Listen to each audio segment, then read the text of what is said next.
नमस्कार, अपना एमपी देख रहे हैं आप। अहम खबर के साथ बुलेटिन की शुरुआत करेंगे। मुख्यमंत्री शिवराज सिंह चौहान की पहल पर प्रदेश में मां तुझे प्रणाम योजना के तहत आज प्रदेश की 200 लाडली लक्ष्मी बालिकाओं को अंतर्राष्ट्रीय सीमा वाघा सनीवाला का भ्रमण कराया जाएगा।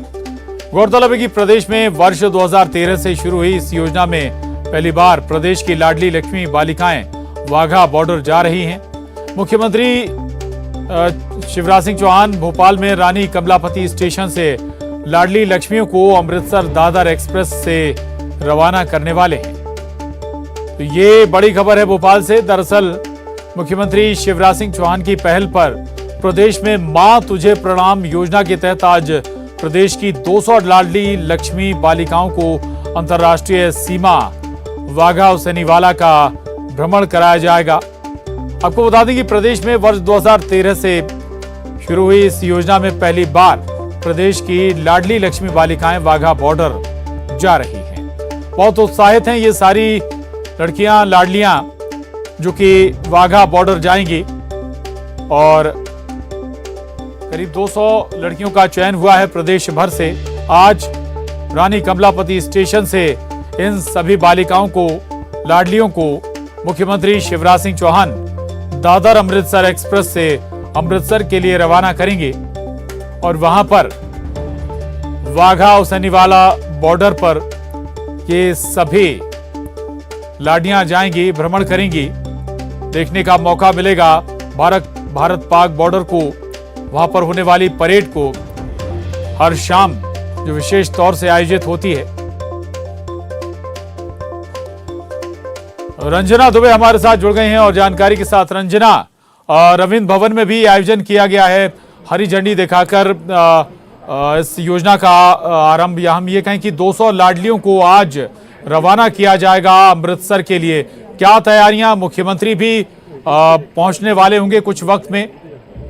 रंजना जी प्रशांत, बिल्कुल मुख्यमंत्री शिवराज सिंह चौहान रविंद्र भवन पहुंचने वाले कुछ ही देर में। इस जो कार्यक्रम की शुरुआत होने वाली है मां तुझे प्रणाम योजना के तहत प्रदेश भर से करीब 196 से ज्यादा जो लाडलियां हैं वो आज रविंद्र भवन से बाघा बॉर्डर के लिए रवाना होंगे। और आप रविंद्र भवन की मैं तस्वीरें आपको दिखाना चाहूंगी कि आप रविंद्र भवन में देखेंगे कि खेल मंत्री यशोधरा राजे सिंधिया यहाँ पर पहुंच चुकी हैं और अब से कुछ ही देर बाद मुख्यमंत्री शिवराज सिंह चौहान यहाँ पर पहुंचेंगे। और आप देखेंगे कि प्रदेश भर के हर जिले से जो 4 लाडलियां राजधानी भोपाल के रविंद्र भवन में यहाँ पर पहुंची हैं वो पूरी तरह से तैयार हैं और बेहद उत्साहित भी यहाँ पर नजर आ रही हैं, क्योंकि पहला मौका है जब वो सरहद पहुंचेंगी, बाघा बॉर्डर का जो एक्सपीरियंस है वो लेंगी। और इनमें से कुछ बच्चियां ऐसी भी हैं प्रशांत जो कि एनडीए में या जो देश की सेवा के लिए भी जाना चाहती है, तो वो किस तरीके से वहां पर जो हमारे देश के जवान हैं वो 24 घंटे देश की सुरक्षा के लिए तैनात रहते हैं, किस तरीके के जो देश और जो साहस और देशभक्ति के साथ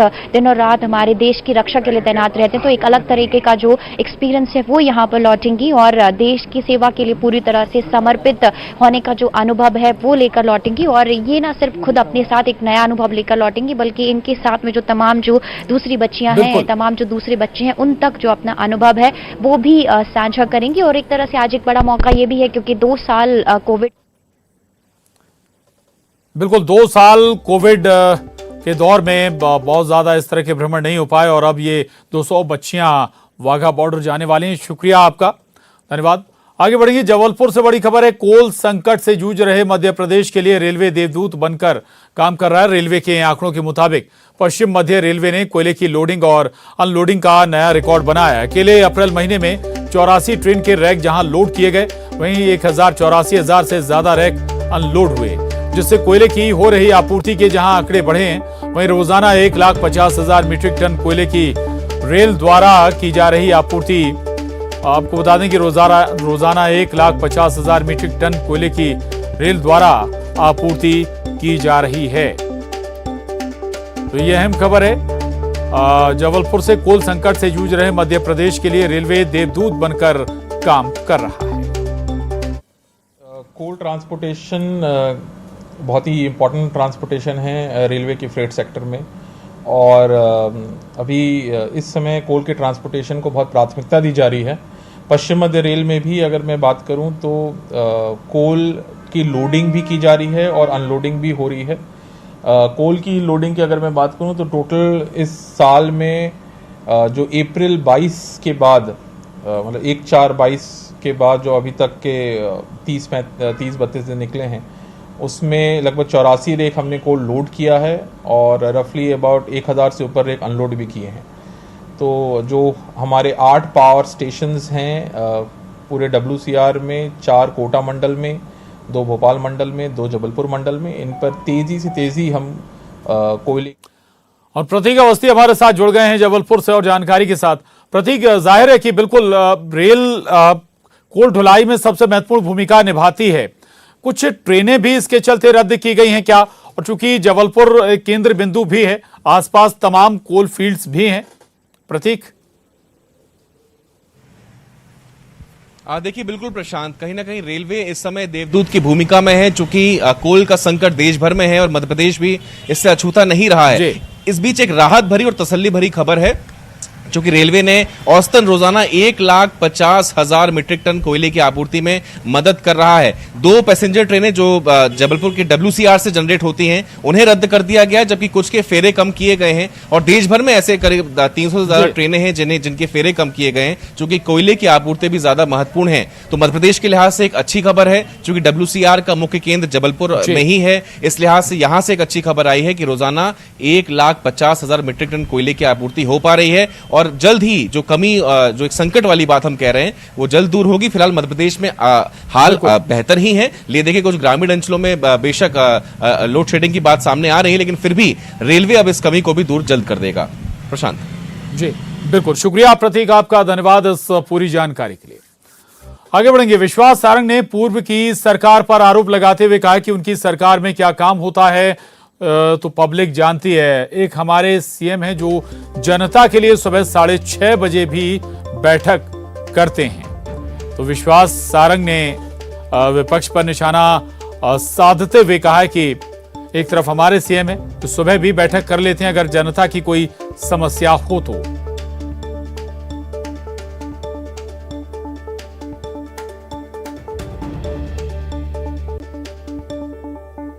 देश के संविधान में हर व्यक्ति को आंदोलन करने की स्वतंत्रता है, परंतु आंदोलन का विषय क्या है?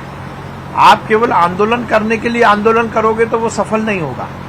मध्य प्रदेश में हर व्यवस्था चुस्त दुरुस्त है।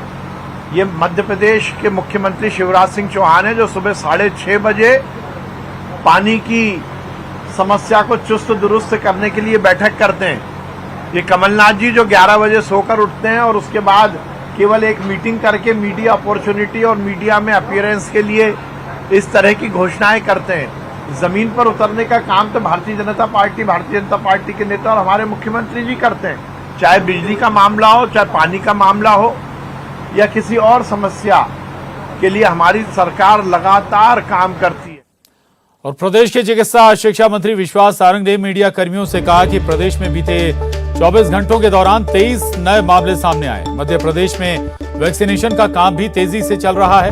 अब तक 11 करोड़ से ज्यादा लोगों को वैक्सीन की डोज लग चुके हैं और हम आगे आने वाली सभी चुनौतियों से निपटने के लिए पूरी तरह से तैयार हैं। थोड़े से केसेस में इजाफा हुआ है, परंतु कोई चिंता की बात नहीं है। हर तरह से हमारी सरकार हर चुनौती का सामना करने को तैयार है और हम सभी व्यवस्थाओं का जायजा भी ले रहे हैं। पूरे प्रदेश की स्थिति नियंत्रण में है, कहीं भी किसी भी तरह की चिंता की आवश्यकता नहीं है। खबर इंदौर से। इंदौर में बड़ा हादसा टल गया है। जीपीओ चौराहा स्थित पेट्रोल पंप पर अचानक आग लग गई। टैंकर खाली करने के दौरान यह हादसा पेश आया। पेट्रोल पंप के कर्मचारियों ने अग्निशमन यंत्रों से आग पर काबू पा लिया समय रहते। पेट्रोल पंप कर्मचारियों की सूझबूझ से यह बेहद बड़ा हादसा टल गया है, नहीं तो बहुत बड़ा हादसा हो सकता था। शहर के बीचों बीच चौराहे पर स्थित है ये पेट्रोल पंप, जहां पर पेट्रोल भरते वक्त ये आग लगी थी। विकास सिंह चौहान हमारे साथ जुड़ गए हैं। विकास, कैसे ये हादसा पेश आया? हालांकि गनीमत रही कि आग समय रहते बुझा ली गई। बिल्कुल प्रशांत जी, वाकई में बहुत बड़ा हादसा हो सकता था, लेकिन समय रहते आग पर पेट्रोल पंप के कर्मचारियों ने सूझबूझ से इस हादसे को टाल दिया। लेकिन आग जिस वक्त लगी उस दौरान एक जो टैंकर आया था, उस टैंकर को खाली किया जा रहा था। इस दौरान ही अचानक ही आग लगी। इस दिनों तापमान बहुत महत्वपूर्ण रख रहा है आग लगने के पीछे कारण जो वजह है उन सब में, लेकिन ये गनीमत रही कि वहां जितने भी कर्मचारी थे वो वेल ट्रेंड थे, लिहाजा उन्होंने तत्काल आग को नियंत्रण में कर लिया। सूझबूझ दिखाते हुए उस टैंकर को भी मौके से दूर हटा दिया जिसको उस समय खाली किया जा रहा था। लेकिन ये बड़ी चूक मानी जा सकती है कि शहर के बीचों बीच स्थित ये पेट्रोल पंप, जहां आसपास बहुत सारा ऐसा रिहायशी इलाका है जहां बहुत सारे व्यवसायिक क्षेत्र है, चूंकि इसका साफ एक गाइडलाइन ये भी मानी जाती है कि पेट्रोल पंप ऐसी जगहों पर होना चाहिए जिसके तय दायरे में रहवासी क्षेत्र नहीं हो, क्योंकि बिल्कुल। लेकिन यही आप कह रहे हैं कि गाइडलाइन एक लिहाज से बहुत ही व्यस्त इलाका है और रहवासी इलाका भी है, बहुत ज्यादा घनी आबादी भी इस इलाके में। अगर कुछ होता तो ये बहुत बड़ा नुकसान यहाँ पर हो सकता था। शुक्रिया आपका इस पूरी जानकारी के लिए विकास, धन्यवाद।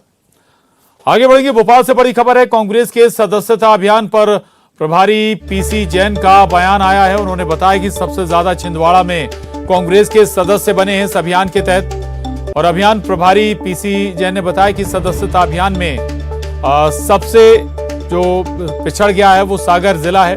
3 सीटों पर कांग्रेस का कोई सदस्य अभी तक सामने नहीं आया है और बुकलेट भी अभी तक जमा नहीं कराई गई है। इन 3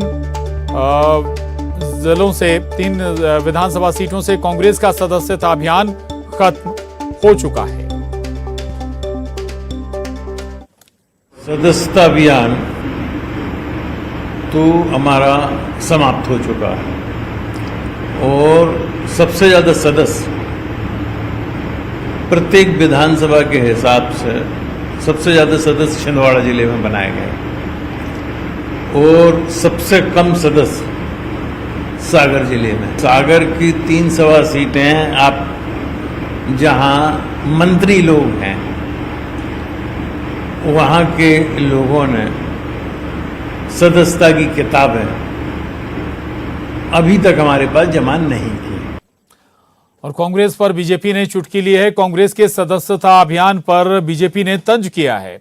कई जिलों में कांग्रेस को कोई सदस्य नहीं मिला, ये कहना है बीजेपी का। कांग्रेस के कार्यकर्ता लुप्त हो गए हैं, नेतृत्व गुम हो गया है। बीजेपी ने तंज कसते हुए ये बात कही है। दरअसल कांग्रेस के सदस्यता अभियान का टाइम खत्म हो गया है और जो उसने अपना टारगेट सेट किया था उसमें कई जिलों से कार्यकर्ता नहीं बने हैं। इसी पर बीजेपी का ये तंज को अपना सक्रिय सदस्य भी नहीं मिला है। अभी तो आप मीडिया के माध्यम से स्पष्ट उजागर हो गया कि उनको खुरई, सुर्खी और रहली में एक भी सक्रिय कार्यकर्ता, सक्रिय सदस्य नहीं बन पाया, नहीं मिल पाया।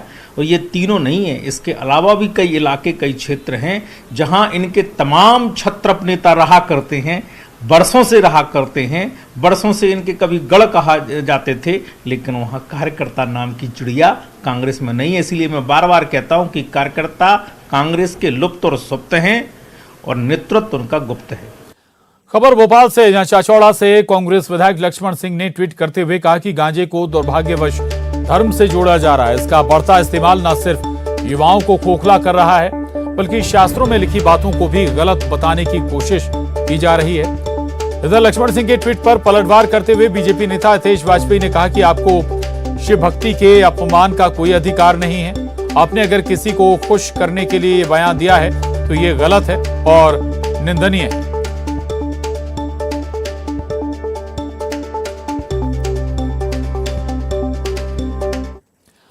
और बड़ी खबर टीकमगढ़ से, अनियंत्रित होकर बस पलट गई है। 12 से ज्यादा लोग गंभीर रूप से जख्मी हो गए हैं। घायलों को स्वास्थ्य केंद्र में भर्ती कराया गया है। गंभीर घायलों को टीकमगढ़ रेफर किया गया है। जतारा से टीकमगढ़ जा रही थी बस, उसी दौरान हादसे का शिकार हो गई। तेज रफ्तार इस हादसे के पीछे बताया जा रहा है कि बड़ी वजह बनी है। कटाखीरा के पास ये हादसा पेश आया है। तो टीकमगढ़ में अनियंत्रित होकर बस हादसे का शिकार हो गई। 12 से ज्यादा यात्री गंभीर रूप से जख्मी हो गए हैं और घायलों को अब जतारा स्वास्थ्य केंद्र में भर्ती कराया गया है, जहां गंभीर घायलों को टीकमगढ़ रेफर कर दिया गया है। वहीं जतारा से टीकमगढ़ जा रही थी बस, इसी दौरान बताया जा रहा है कि रफ्तार इस बस की बेहद ज्यादा थी और यही वजह रही इस बस के दुर्घटनाग्रस्त होने के पीछे।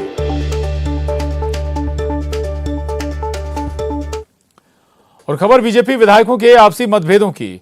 टीकमगढ़ जिले के दो बीजेपी विधायक राकेश गिरी और राहुल सिंह में मतभेद की बात खुलकर सामने आ गई है। सोशल मीडिया पर दोनों ने पोस्टर डाली और एक दूसरे पर तंज कसा है। दरअसल 30 अप्रैल को कलेक्ट्रेट कार्यालय में 108 एम्बुलेंस के लिए हरी झंडी दिखाने को विधायक राकेश गिरी के लिए आमंत्रित किया गया था, लेकिन विधायक के आने से पहले खरगापुर विधायक राहुल सिंह लोधी और जिला अध्यक्ष दोनों ने मिलकर एम्बुलेंस को हरी झंडी दिखाकर रवाना कर दिया, जिसके बाद टीकमगढ़ विधायक राकेश गिरी वहां पहुंचे और अपना गुस्सा जताया। उन्होंने कहा था कि कांग्रेसी मानसिकता के लोग हैं और इन्हीं के इशारों पर अधिकारी काम कर रहे हैं। इस मामले की शिकायत मुख्यमंत्री शिवराज सिंह चौहान और प्रदेश अध्यक्ष से करने की बात कही थी, जिसके बाद यह विवाद सोशल मीडिया के माध्यम से जनता के बीच सामने आ गया और विधायकों की अंदरूनी कलह खुलकर सामने आ गई, जिसको लेकर खरगापुर विधायक ने सोशल मीडिया के माध्यम से साफ लिखा है कि विधायक जी स्पष्ट करें कि कांग्रेसी मानसिकता का कौन है। वहीं विधायक राकेश गिरी ने सोशल मीडिया के माध्यम से राहुल सिंह को जवाब देते हुए लिखा कि आपका यदि एम्बुलेंस को हरी झंडी दिखाना ठीक था तो मैं घर बैठ जाता हूं। भेद नहीं है। कल हमने अपने मन की बात की, आज उन्होंने अपने मन की बात की। उन्होंने जो मन की बात हमें की है और हमें जो सलाह दी है, तो निश्चित तौर पे हमने फेसबुक के माध्यम से उनको भी अपने मन की बात से अवगत करा दिया है। कोई आपसी विवाद नहीं है। पार्टी के जिला अध्यक्ष विधायक राहुल सिंह जी, लूना जी, हमारे बीच में कोई मतभेद नहीं है। जो एम्बुलेंस को हरी झंडी दिखाने का कार्यक्रम था, उसमें मुझे पहले 10 बजे आने की सूचना थी। उसके बाद मुझे सूचना आई कि एम्बुलेंस लेट आएगी और 11:15 बजे तक कार्यक्रम संपन्न होगा और कार्यक्रम के 15 मिनट पहले आपको फ़ोन लगा दिया जाएगा। मैंने कहा ठीक है। इसके बाद 10:58 पर हमारे पीए के पास फ़ोन आता है। पीए 11 बजे उनसे मिश्रा जी और CMHO Mahaur deputy collector Mishra ji से बात करते हैं। 11:03 पर हमें हमारे पीए का फ़ोन आता है और 11:05 हम अपने घर से निकलते हैं, जो ऑन रिकॉर्ड मेरे पास है।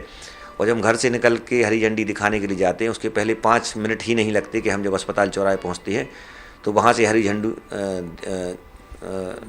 एम्बुलेंस दिखाकर और रवाना होती हुई हमें रास्ते में मिलती हैं। तो उस समय देखकर मुझे मन में बड़ी वेदना होती है कि मुझे आमंत्रित करके इस प्रकार का अपमान करना ठीक नहीं है।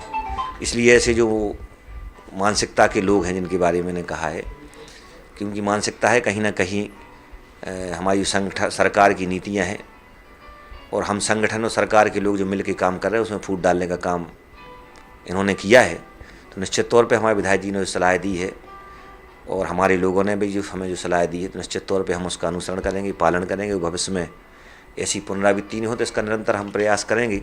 लेकिन कल जो हुआ है वो ठीक नहीं हुआ कि निर्वाचित जनप्रतिनिधि हूँ, यहाँ से विधायक हूँ। और ग्वालियर में एक चौंकाने वाला मामला सामने आया। यहाँ केंद्रीय मंत्री ज्योतिरादित्य सिंधिया के पीए के नाम पर धमकी दी गई है। ये धमकी भरा फोन सराफा कारोबारी शरद गोयल के पास आया। फर्जी पीए ने कारोबारी को मिलने के लिए बुलाया।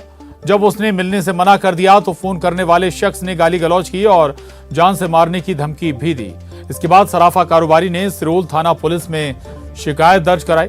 पुलिस ने मामला दर्ज कर जांच शुरू कर दी और मोबाइल नंबर के आधार पर फर्जी पीए को गिरफ्तार कर लिया है।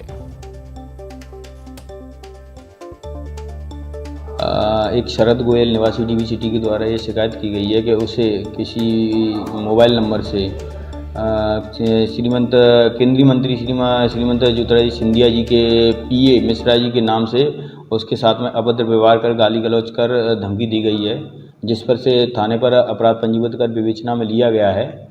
बाद में इसको आरोपी को आइडेंटिफाई करके पकड़ा गया है और विधि सम्मत कार्रवाई की गई है। टीकमगढ़ से ये खबर, बड़ी खबर, चलती ट्रेन से युवती को फेंकने वाले आरोपी को गिरफ्तार कर लिया गया है। उत्तर प्रदेश के ललितपुर जिले से इस युवक की गिरफ्तारी हुई है। जीआरपी पुलिस ने आरोपी को गिरफ्तार कर लिया। कोतवाली पुलिस की मदद से जीआरपी पुलिस ने यह गिरफ्तारी की है। आपको बता दें कि आरोपी ने चलती ट्रेन से एक युवती को नीचे फेंक दिया था, जिससे युवती गंभीर रूप से घायल हो गई थी। उसे अस्पताल में उसका इलाज चल रहा है। छतरपुर में ये घटना सामने आई थी। बागेश्वर धाम युवती गई हुई थी और जब वो ट्रेन में चढ़ी तब अकेली थी। अगले स्टेशन से ये युवक ट्रेन में सवार हुआ था। इसके बाद इसने छिड़खानी शुरू की और विरोध करने पर इस युवक ने युवती को नीचे फेंक दिया था। खबर भोपाल से, बड़ी खबर है। त्योहारों को लेकर पुलिस चाक चौबंद हो गई है। सुरक्षा के खास इंतजाम किए जा रहे हैं। संवेदनशील इलाकों में विशेष निगरानी की व्यवस्था की गई है। खरगोन के बाद अब पुलिस पूरे प्रदेश में सजग है। तो ये बड़ी खबर है भोपाल से। त्योहारों को लेकर पुलिस पूरी तरह से चाक चौबंद है, सजग है और सुरक्षा के मद्देनजर पूरे शहर में खास इंतजाम राजधानी भोपाल में किए जा रहे हैं। मनोज राठौर हमारे साथ जुड़ गए। मनोज, खरगोन के बाद क्या एहतियात नजर आ रहा है पुलिस महकमे में?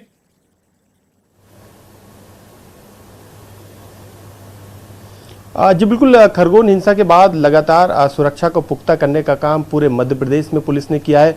राजधानी भोपाल में भी हनुमान जयंती के दिन पुख्ता व्यवस्था की गई थी, लेकिन अब क्योंकि आगामी कल से त्योहार है, लगातार उसको लेकर पूरे मध्य प्रदेश में पुलिस जो है अलर्ट पर है। तमाम इंटेलिजेंस इनपुट के आधार पर तमाम सक्रियता को बढ़ाने का काम किया गया है।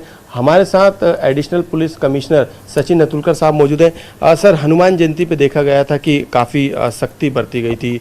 एक जुलूस को इनपुट के आधार पे उस पर रोक भी लगाई थी, हालांकि फिर परमिशन दी गई थी। इस बार की उससे बेहतर व्यवस्था है, कुछ नया परिवर्तन है? इस बार जो ईद की व्यवस्था है उसके साथ में अक्षय तृतीया, परशुराम जयंती की जो शोभा यात्रा रहती हैं वो भी हैं। जिन क्षेत्रों में यात्राएं हैं और नमाज के लिए ईदगाह और मस्जिद हैं, वहाँ पर प्रतिवर्ष व्यवस्था लगती आई है। उन स्थानों पर तो व्यवस्था सामान्यतः लग रही है, लेकिन जो शोभा यात्रा निकलनी है या जिन स्थानों से श्रद्धालु शोभा यात्रा में जाने हैं और नमाज के लिए ईदगाह की तरफ मूवमेंट होना है, उन क्षेत्रों में भी व्यवस्था लगाई गई है। जो 4 जोन्स हैं हमारे, उन चारों जोन्स में चिन्हित किए गए हैं स्थान जहां पर संवेदनशीलता ज़्यादा है, अधिक है। उन स्थानों पर पृथक से पुलिस बल लगाया गया है। साथ ही जो रिजर्व पुलिस का फोर्स रहता है वो भी अलग अलग जगह स्ट्रेटेजिकली डिप्लॉयड उनको किया है। जो अधिकारी हैं और हमारे पुलिस थाने का जो स्टाफ है, जो बीट प्रभारी हैं, कांस्टेबल्स, उन्होंने प्रत्येक बीट में बैठकें ली हैं शांति समिति की, और यही पुलिस को पूरा भरोसा है कि शांतिपूर्वक ये दोनों त्यौहार। सर, अब इंटेलिजेंस की ब्रांच भी अब इस कमिश्नर सिस्टम में काम कर रही है। किस तरीके के इनपुट आए हैं और उसको लेके किस तरीके की तैयारी सुरक्षा के लिहाज से की गई है जमीनी स्तर पर? जब भी त्यौहार होते हैं तो एक सामान्यतः संवेदनशीलता अधिक रहती है ऐसे स्थानों पर जहां पूर्व इतिहास रहा है किसी प्रकार के घटना का। लेकिन जो घटनाएं होती आई हैं पूर्व में, उनको उनके स्थानों को पूर्व से ही पुलिस वहाँ पे पर्याप्त प्रबंध करके रहती है। जो भी पक्ष रहते हैं उनसे एक संवाद भी स्थापित रहता है, जिस संवाद के चलते कहीं कोई घटना दोबारा ना हो। इसमें पुलिस का ये भी प्रयास रहता है कि साथ में जितने भी पक्ष या आयोजक हों या ऐसे लोग जो शामिल रहते हैं इसमें, उनसे भी पुलिस वार्तालाप करती रहती है, जिससे अगर कोई संशोधन कार्यक्रम में हो या पुलिस के अनुसार कुछ और उसमें कार्यक्रम में बदलाव करना हो तो वो आसानी से हो जाए। सेंसिटिव जोन को भी बनाया गया है जहाँ पे संवेदनशील खास तौर से ओल्ड सिटी में सबसे ज़्यादा है। कितने ऐसे पॉइंट को चिन्हित किया गया है, इलाकों को चिन्हित किया गया? प्रत्येक क्षेत्र में जहाँ पर ईद के लिए नमाज अदा होती है, मस्जिद हैं या जहाँ पर अधिक संख्या में लोगों का मूवमेंट रहता है, वो सभी स्थानों पर पर्याप्त व्यवस्था की है। जिन स्थानों पर पूर्व से कुछ संवेदनशीलता बनी है किसी कारणवश, उन स्थानों को भी चिन्हित करके पुलिस ने व्यवस्था लगाई है। इसमें पुलिस का जो संवाद है दोनों पक्षों से वो भी लगातार बिल्कुल मनोज, जाहिर है कि जरूरत भी है सुरक्षा को चाक चौबंद रखने की। शुक्रिया मनोज आपका इस पूरी बातचीत के लिए। और इस वक्त रुक करेंगे भोपाल का, जहां रविंद्र भवन में आयोजन किया जा रहा है। 200 से ज्यादा छात्राओं को वाघा बॉर्डर भेजा जा रहा है। मुख्यमंत्री शिवराज सिंह चौहान रविंद्र भवन पहुंच चुके हैं, तस्वीरें देख रहे हैं आप। खेल एवं युवा कल्याण मंत्री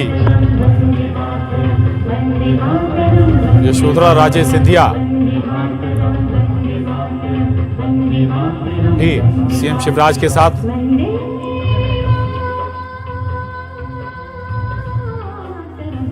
तो रविंद्र भवन में इस मौके पर खास आयोजन किया गया है और खुद मुख्यमंत्री पहुंचे हैं इस आयोजन में। बेहद उत्साहित हैं ये 200 छात्राएं, युवतियां जिन्हें मां तुझे प्रणाम योजना के तहत चुना गया है। वाघा बॉर्डर, सनीवाला बॉर्डर ये जाएंगे, अवलोकन करेंगे, वहां पर परेड भी देखेंगे और जो अनुभव होंगे जाहिर है कि ये अपने मित्रों से, दोस्तों के साथ, सहपाठियों के साथ भी शेयर करेंगी,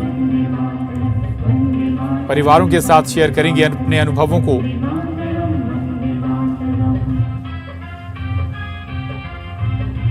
तो पहली बार युवतियों को 200 युवतियों को चुनकर पूरे प्रदेश भर से इनका चुनाव कर इन्हें वाघा सनीवाला बॉर्डर भेजा जा रहा है। नए अनुभव इन्हें मिलेंगे और आज रानी कमलापति रेलवे स्टेशन से इन सभी लाडलियों को खुद मुख्यमंत्री शिवराज सिंह चौहान दादर अमृतसर एक्सप्रेस से रवाना करेंगे अमृतसर के लिए और अमृतसर से करीब 7 से 8 किलोमीटर कुछ दूरी पर वाघा और सनीवाला बॉर्डर, जहां हर शाम होने वाली परेड आकर्षण का केंद्र होती है और देश भर से लोग उन पलों को अपनी आंखों में, अपने मोबाइल में कैद करने के लिए पहुंचते हैं और मध्य प्रदेश से ये सौभाग्य 200 लाडलियों को मिल रहा है। ये 200 लाडलियां जो पूरे प्रदेश भर से इनका चयन हुआ है आज अमृतसर के लिए रवाना होंगी।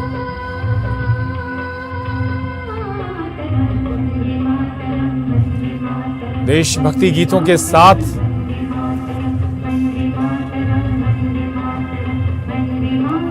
रविंद्र भवन में कार्यक्रम का आयोजन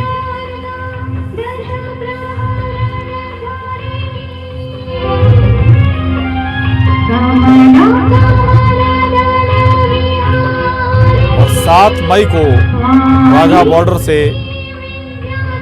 ये लाडलियां वापस लौटेंगी। ये बड़ा अनुभव होगा, भारत पाक बॉर्डर पर जाने का अनुभव हासिल करने का। क्या कुछ गतिविधियां वहां पर होती हैं,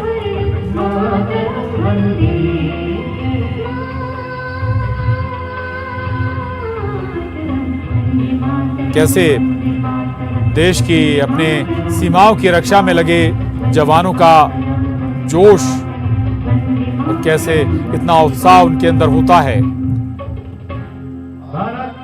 इन सभी को जानने का मौका इन लाडलियों के पास होगा। धन्यवाद, बैठिए। एक बार पुनः माननीय मुख्यमंत्री श्री शिवराज सिंह चौहान जी का आभार मानते हुए बहुत बहुत स्वागत और स्वागत करने के लिए विनम्र आग्रह माननीय मंत्री खेल और युवा कल्याण मध्य प्रदेश यशोधरा राजे सिंधिया जी से कि आप एक सुंदर सा पौधा प्रदान कर माननीय मुख्यमंत्री जी का यहाँ स्वागत करें। स्वागत के इस क्रम में हमारे बीच में मौजूद अपर मुख्य सचिव महिला एवं बाल विकास श्री अशोक शाह जी से विनम्र आग्रह कि आप माननीय मुख्यमंत्री जी का स्वागत करें और उनके बाद नई परिपाटी है मध्य प्रदेश में अब फूलों का गुलदस्ता नहीं बल्कि पौधा देकर स्वागत और सम्मान होता है। प्रमुख सचिव खेल और युवा कल्याण श्रीमती दीप्ति गौड़ मुखर्जी जी, आपसे आग्रह कि आप माननीय मंत्री खेल और युवा कल्याण यशोधरा राजे सिंधिया जी का स्वागत करें। बहुत बहुत